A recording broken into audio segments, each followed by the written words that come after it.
Welcome to Healthcare IT Today. I'm John Lynn, together with my colleague and friend Colin Hung. The world of technology and healthcare are ever changing in new and novel ways, and that's why we love this stuff.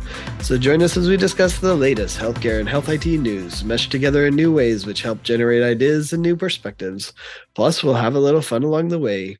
Today, we're going to be doing a recap of the topics, stories, and conferences in 2023. And be sure to follow the show on social media at the hashtag HITSM and our personal accounts at TechGuy and at Colin_Hung. Plus, check out our 18 years of Health ID blog content at healthcareittoday.com. 2023 was an interesting year, kind of lots of ups and downs, and I don't know, it's interesting. Yeah, I think that's the best way to put it. It was a very interesting year for Well, health and it's IT. weird because there's like a lot of successes, a lot of stuff pushing forward, but a lot of, firings, like, startups going under, et cetera. So it's just kind of made a really interesting environment. Yeah, I mean, I think this year, John, when you and I have been on the road the most since the pandemic, right? Like we were everywhere this year. We were both road warriors, so that was fun, and that was a highlight, I think, in some ways. But also, like you said, it was up and down. Like some weeks it was just like, oh, what city am I in now? Where are we going next? But yeah, some of the stories were that we covered, and some of the things we wrote about, they were amazing technologies, some amazing improvements, and then there were some stories that was just tough to write because it was, talking about some of the tougher times in the industry. Yeah, well, and I think, we saw a lot of acquisitions and mergers. There was some consolidation that happened that was interesting.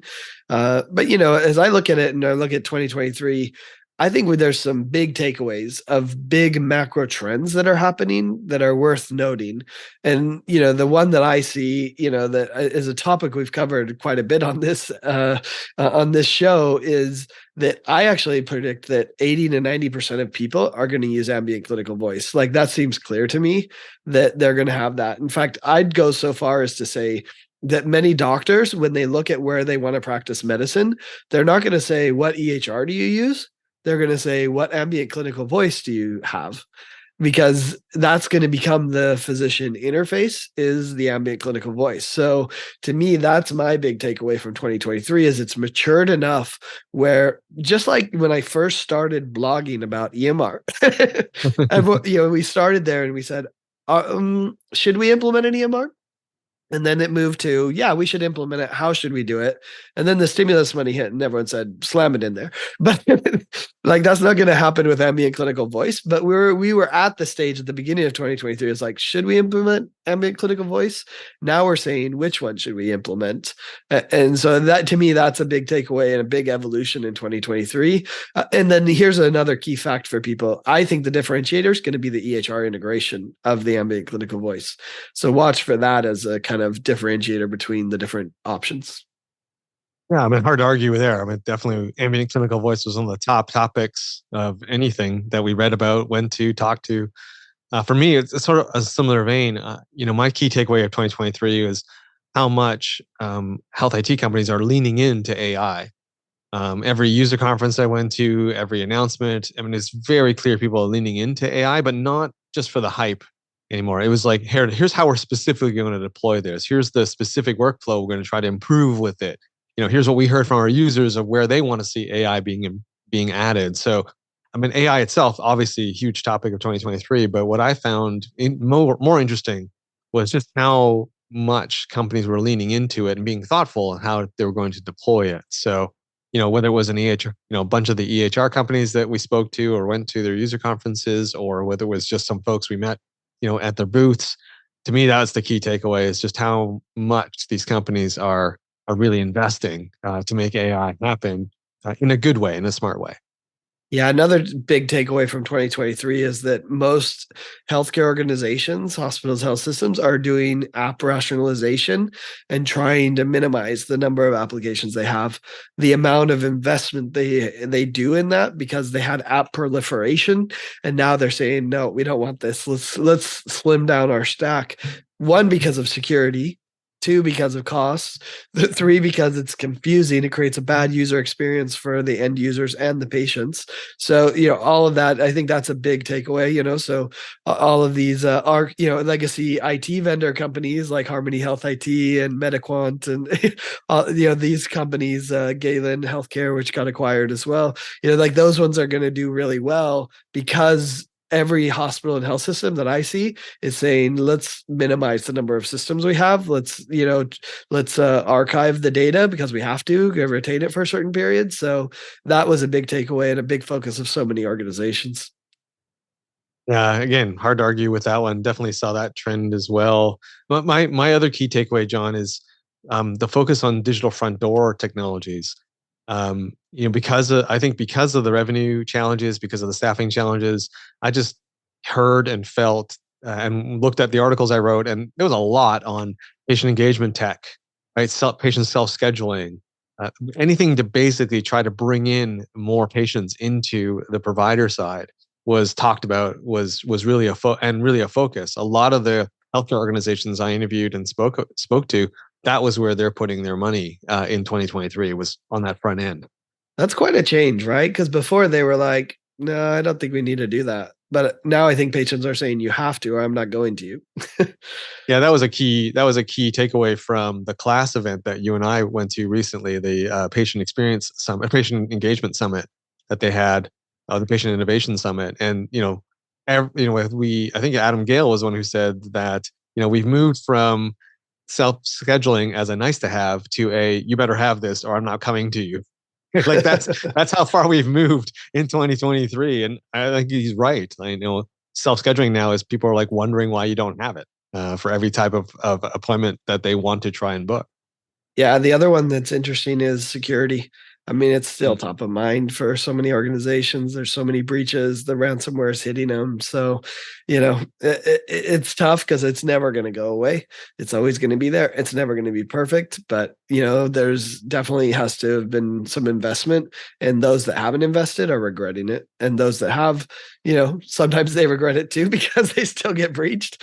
But most of them, at least, it helps out that they have a plan in place, when the breach happens, as opposed to, just going ignorance is bliss. That they realized, I think, in 2023, ignorance is not bliss when it comes to security. So you need to do a lot more to make sure you're prepared for it. So as you look across all of this, John, what's your take on the current state of the healthcare industry? Are we in a good spot? Are we in a not so good spot? What's your take?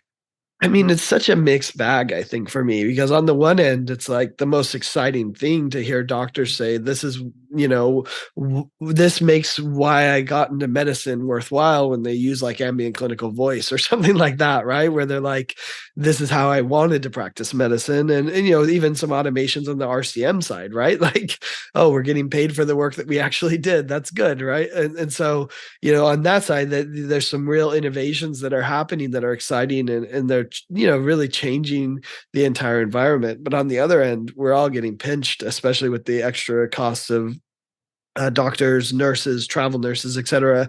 The workforce issues are still a big problem, and they're plaguing a lot of the budgets of these organizations. And so, I would say right now it's a bit of a tepid market, and uncertain. I think that's what I hear from most people as we went to the conferences is like, hey, we're having success, but there's uncertainty about the future. So I'm afraid to invest more because I'm not sure how it goes. Yeah, I think if you look at the market at a macro level, I think we're treading water.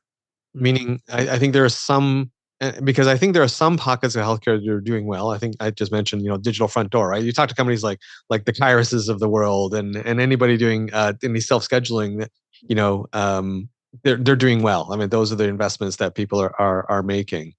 But then there are other parts of the spectrum where they're not doing so well, right? They're having to contract. So I think overall we're kind of in a sort of let's wait and see, very tepid, as you put it, market, where we're not really making big investments. And certainly, if you were a startup in 2023, I mean, boy, that was like talk about real trouble raising money right now, right? Like, there's not a Yeah, lot of startup activity happening. it's true. The So fundraising market's a little, it feels yeah, that tepidness, I guess. that's probably one of the worst places to be right in healthcare. Was that market was really bad. But as you just mentioned, like, cybersecurity was an area where we saw some investment, right? We saw some people talking about that. I remember speaking to Pure Storage, and they were having a banner year, just with the amount of business they were getting from healthcare. So there were pockets, I think, of organizations and in sections that did really well, but there were others that weren't doing very well. So to your point, I think it was sort of up and down. Not really, there was no real clear direction. And I think that's unfortunately going to be the state of the industry heading into 2024, right? I think we're just going to carry over that for a little bit of time, but that's how I would characterize 2023's industry. Yeah, it's true. It's been throughout the whole year. I think there are some points that, are being successful. But I think what I've heard from the CIOs, like when I went to Chime and I heard the CIOs talking, they were all saying, yeah, you got to come with your ROI very clearly, because I can't go to the CFO right now and say, hey, this is a good idea. Like that doesn't work, right? You have to come with your clear ROI and help me make the case. Otherwise, the CFO will be like, get out of my office, right? I mean, the CIOs aren't even going to take it to the CFO if it doesn't have a clear ROI. So in some ways, that's a good thing, right? It should have a clear ROI, and there should be clear benefits. So in some ways, that's a maturing of the industry of sorts. But yeah, definitely, if you don't have an ROI, if it's just an idea, especially if you're a startup and you haven't proven that ROI, that's a rough road to hoe. Yeah, and kind of related to what you just said there, John, like before, I, I I look at the healthcare market and I see it as one that's, I mean, we've always been risk averse, but right now they are real. Healthcare providers are really risk averse, right? And I think they're consolidating, as you said, to reduce the number of vendors, but they're reducing the number of vendors to ones they trust and the ones that they've been working with for a while. So there's this sort of flight, I call it the flight to quality. I think people are really trying to say, listen, I don't need 14 patient communications vendors. I don't need 14 different apps. I can probably get away with one or two. So I'm going to consolidate down to one of those one or two. And so if you're one of those one or two, you want to be obviously one of those one or two, but that is who they're going to pick is going to be based on, well, who do they think it can grow with them? Who's going to be around in a few years? I mean, they are kind of going to the stronger incumbents. So I think to your point, I think not only do you have to show the ROI, I think you have to show a little bit of, hey, we're going to be here for a while. Like we're going to invest. Here's our roadmap. Here's where we're going with this. That's why you should continue. It should continue to invest in this relationship and in this product. That to me is the key for success in 2023. Yeah, I mean, we hear it all the time from CIOs. They're like, well, if Epic offers it and it's 80% of what the other one does, why would I move? Right? I should just use the Epic, which I've already paid for. Sure, it's 80%, right? Now if it's at 20%, then we got a discussion, right? But if it's 80% there, Epic's still investing in it, they're going to grow it a bit, then yeah, I mean, that's what they're choosing is that. So it is interesting how much of the roadmap of Epic influences who else you partner with, right? And they've tried to extend their whole partners, friends, pals, I forget what it's called exactly, to be able to embrace some of that. But it is amazing the power that Epic has. But let's just throw the other one out there, and that's Workday. Workday has essentially become the Epic of ERP in healthcare as well. So, most of the ERPs are running on Workday in healthcare also. So, we're seeing kind of similar actions happen in the ERP side with Workday. If you're just tuning in, you're listening to Healthcare IT Today with John Lynn and Colin Hunt. Today, we're looking back over the past year and pulling out stories, conferences, and topics that left an impression. So I have to ask you this one, John. What were some of your favorite articles or interviews from the past year? And the only correct answer is all of them. They're all beautiful snowflakes. That is No, it's true. so hard to answer, right? Like, because I could, we could be here for hours talking about different ones. And, I mean, I think that interestingly at Healthcare IT Today, when we do an interview, when we do an article, the goal is, did they provide some value?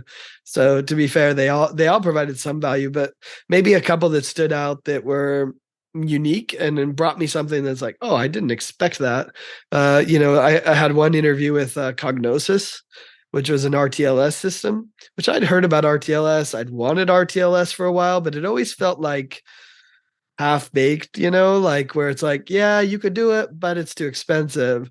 You could do it, but it's not close enough. Or, the infrastructure, you have to convince everyone in the hospital to let you carve up the hospital. We're not doing that, like, and so when I interviewed him for Cognosis, he said, he took it to the next level. Not just is it easier to implement, which, thank you, technology, for getting better that way, but he also took it to another level where he said, now we're not just saying, hey, where is the supply?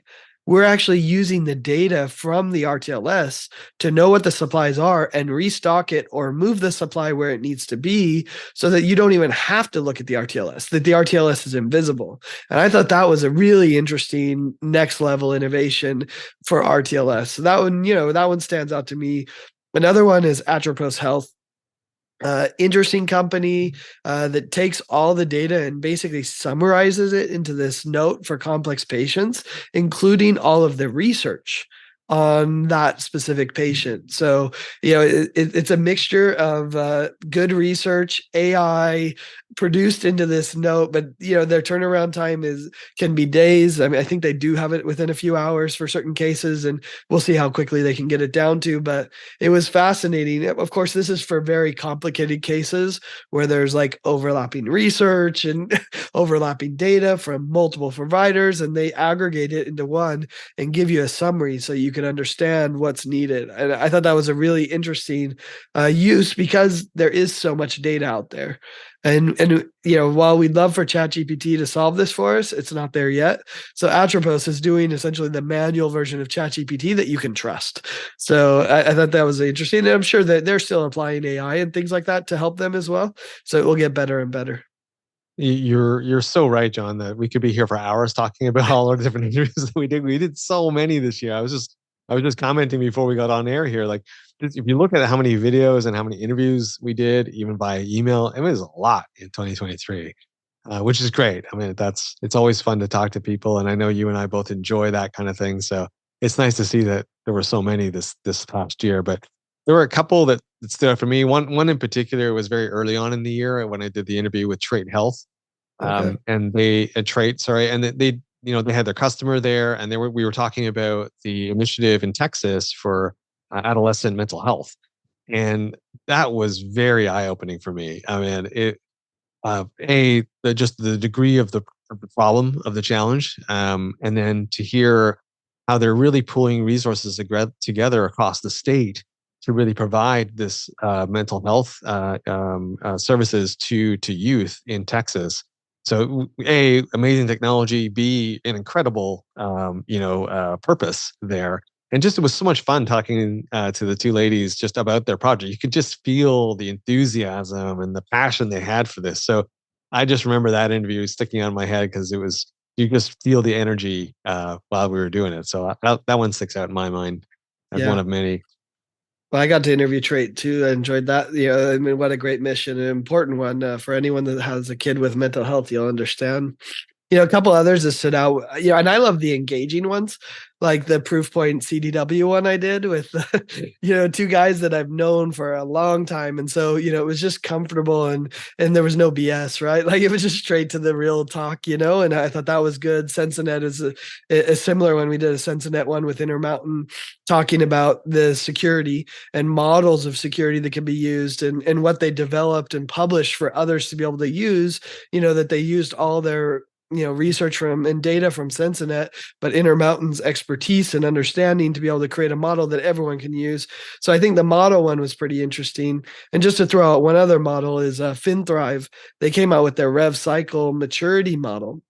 So it was, how are you doing in Rev Cycle? And they've just come out with some data. I don't have it in front of me right now, but the number of organizations that are in a very base level of maturity in their Rev Cycle and adopting things like AI and automation, and let alone even more basic stuff, is pretty low. So it was interesting to see them put that model out there so an organization could look at it and say, well, how are we doing compared to what others are doing in the industry? So I think that's going to be a really insightful approach to, as we go forward.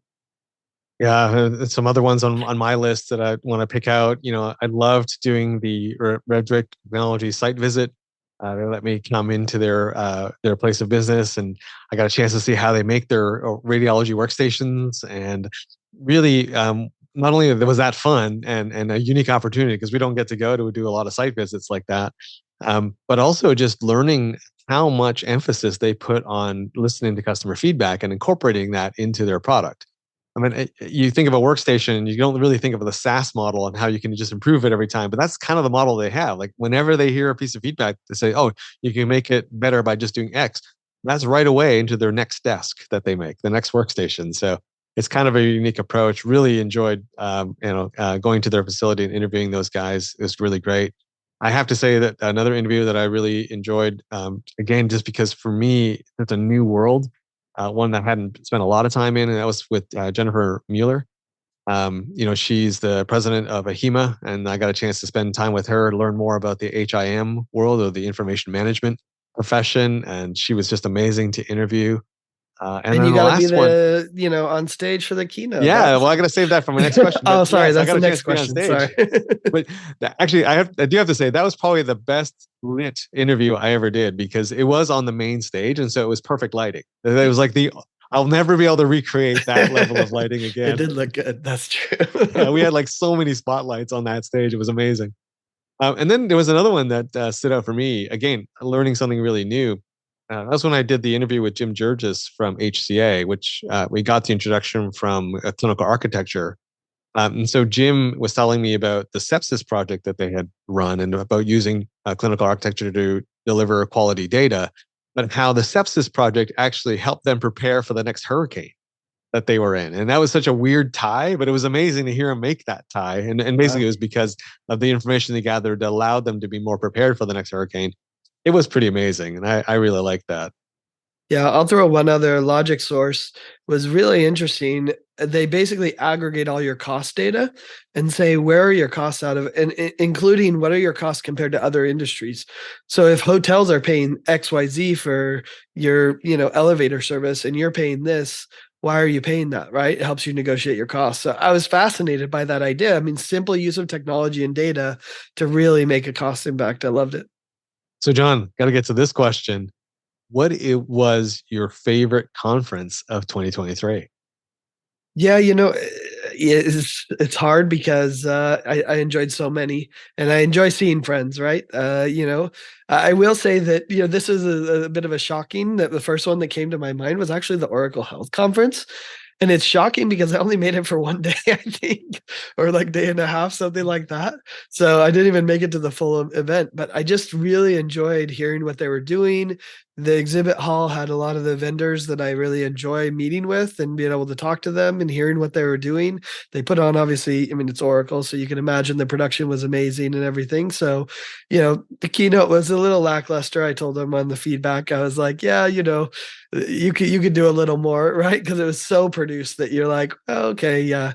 But the from an event and the people that I was able to meet there, it was great. It was a great time to be able to see all of the partners of Cerner that are working with them. And so anyway, it might be a little surprise since I only made it a day and a half, and I wish I'd gone more.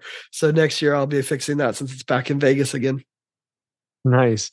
Nice. Well, I think as people know who know me, I love going to user conferences. So I have to give a shout out to the user conferences that I managed to have the privilege to attend this year.